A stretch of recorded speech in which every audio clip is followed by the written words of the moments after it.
Hello everyone, Ashok powerful channel में आप सबका वेलकम है। चलिए आज 10 क्लास का मैथ के बारे में डिस्कस करेंगे, जो आपका मोस्ट इंपॉर्टेंट क्वेश्चन है। एक्सरसाइज 5.2 का क्वेश्चन नंबर 3 के बारे में बात करेंगे, जो खाली बॉक्स में कौन सी संख्या आएगी, आपको खाली बॉक्स को कैसे भरा जाता है, इनके बारे में बताएंगे। ठीक है, तो चलिए क्वेश्चन नंबर 3 आपके क्या है। निम्नलिखित समांतर श्रेणियों में रिक्त खानों के पदों को ज्ञात कीजिए।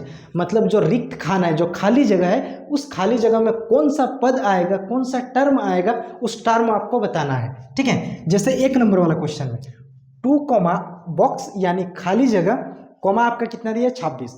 तो देखिए एपी का मतलब क्या होता है, जो भी आपका एपी दिया हुआ रहता है उसको कैसे अरेंज किया जाता है, A1 A2 A3 में। ठीक है, तो सबसे पहले देखिए इसमें A1 कितना है आपका, तो A1 आपका 2 है। फर्स्ट वाला टर्म कितना है 2 है, यानी A1 इक्वल टू आपका 2। A1 भी लिख सकते हैं आप, A भी लिख सकते हैं, कोई उसमें दिक्कत नहीं है, नो इशू। ठीक है, अब अगर बात करेंगे A2 के बारे में, A2 आपका क्या है, फिल इन द बॉक्स है, मतलब खाली जगह है। A2 का मान आपको क्या करना पड़ेगा, निकालना पड़ेगा।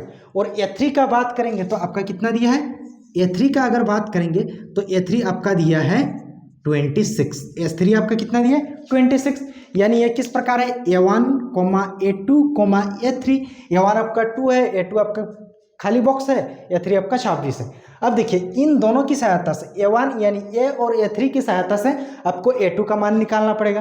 तो चलिए A3 जो है, A3 को हम थोड़ा देर के लिए इस प्रकार से लिख सकते हैं। A3 को A जैसा है वैसा A को छापेंगे, +3 है ना, तो इससे कम D को लिखेंगे, तो आपको क्या आएगा 2D आएगा। अब देखिए A3 का मान साफ साफ आपका कितना दिया है 26, यहाँ पे भर दीजिए 26।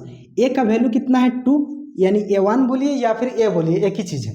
ठीक है, 2 प्लस 2D हो गया, यह +2 है, इधर आएगा तो आपका क्या आ जाएगा -2। 26 - 2 बराबर 2D। अब देखिए 26 में से 2 घटेगा तो आपका कितना बचेगा 24। ठीक है, बराबर 2D। ये 2 आपका किस में है, गुना में है, इधर आएगा तो आपका क्या हो जाएगा भाग होगा, बराबर D। 12 दुगुना कितना होता है 24। देयरफॉर D के जगह वैल्यू कितना निकला 12। D का मान कितना निकला, D का मान कितना निकला 12। यानी जब आपको D का मान मिल गया, तो D का मान जब मिल गया, पहले से आपको A का मान पता है, तो आपको निकालना क्या है, A2 निकालना है ना। तो A2 बराबर आपका फार्मूला क्या होता है, देखिए A2 बराबर जो फार्मूला होता है, यहाँ देखिए A लिखेंगे, जैसा है A वैसे ही छापेंगे A को। और देखिए 2 है तो इससे कम कर देंगे तो 1 आएगा, 1D लिखिए या फिर सिर्फ D लिखिए, एक ही चीज़ है। यानी A2 बराबर क्या होता है, A + D होता है। यानी A2 बराबर आपका A का मान कितना है 2 और D का मान कितना है 12। तो A के जगह लिखेंगे A का मान 2 और D का मान कितना निकाले हैं 12। यानी दोनों को जोड़ दीजिए, A2 बराबर कितना आ गया 14। यानी खाली जगह में A2 के जगह जो रिक्त खान था, रिक्त बॉक्स था, उस बॉक्स के जगह कितना आएगा आपका 14। यानी यहाँ पे कितना भराएगा 14।